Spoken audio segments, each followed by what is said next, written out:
Hello again, fourth grade. Let's read another chapter. That night after supper, I went to Owen's room. Can you help me with something? I need to find out someone's phone number, and they haven't lived here very long. He looked up from his homework. Can't you just ask them? I shook my head. Please don't ask me any more questions, I thought. Okay, well, if they have a landline, we can probably look it up online. For once, I was glad for the miserable cell phone service in the mountains.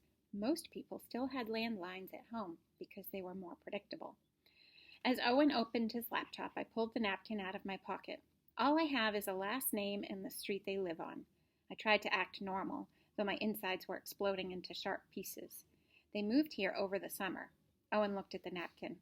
What's this about, Em? I swallowed hard. It's just that something came up at school. I need to ask someone a question. It was pretty clear that I wasn't telling him everything, but telling the truth is not always as simple as the game Two Truths and a Lie. Sometimes the whole truth is just too much to say at once. I might even be able to find out a first name for you, Owen said. No guarantees, though. That's okay, I said quickly. If you get me the phone number, I'll take it from there. While Owen searched online, I looked around me. His room had changed, but he still had a Lego boat we built together on his shelf. It made me happy to see it there, like maybe he still cared about it. I wish I had thought to show it to Jack. He probably would have liked it, even if it wasn't as impressive as his dinosaur skeleton. Maybe I could invite him over again.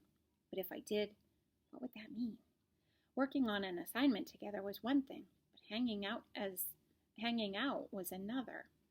And school seemed to have a lot of social rules that I just didn't know yet. Owen wrote a phone number at the bottom of the napkin. Try this one, Em. If it's not right, come back and I'll keep looking. Thanks. I started to go, but I paused in the doorway. Owen?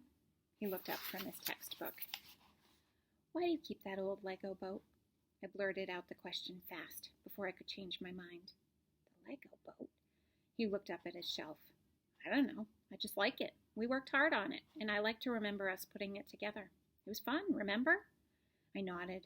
You aren't afraid your friends would make fun of you if they saw it? I nodded. You aren't afraid your friends would make fun of it if they saw it? He shrugged.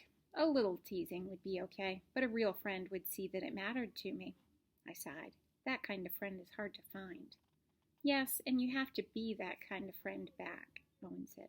It works both ways. So you always have to be the friend that you want to have. I opened my mouth to say I have been, but then I sucked my bottom lip. Had I really? Owen grinned. Hey, Em, this might sound silly, but let's make another big Lego project together after soccer's done, and things aren't quite so busy. I would like that a lot. Part of me doubted it would ever happen. After soccer, there would probably be something else. But even so, knowing that he wanted to do something with me filled that empty space inside me. I wish I could tell him the real reason for the phone number, but if I told him, I would have to call. And I wasn't ready. Back in my room, I told myself it was too late. Maybe the family had little kids who were in bed. I'd have more time on the weekend. I should practice my reveals first. I needed to get my props together. But deep inside, I knew timing wasn't the problem. Every time I looked at Lappy hopping around my feet, chinning everything in sight, I didn't want to call. I'd rescued Lappy, but now I need him to rescue me. I needed him to be there when I get home from school. I needed him to love me best. And I needed to believe that Pepe had sent him to me to bring me some rabbit magic. Or maybe that was just wishing. Maybe there was no rabbit magic. Maybe Lappy was just someone else's stray pet, and I was just a weird girl that no one wanted for her best friend. I put the slip of paper with the name and address with the cue cards at the very back of my assignment notebook, and then I closed it tight. That's the end of that chapter, fourth grade. See you next time.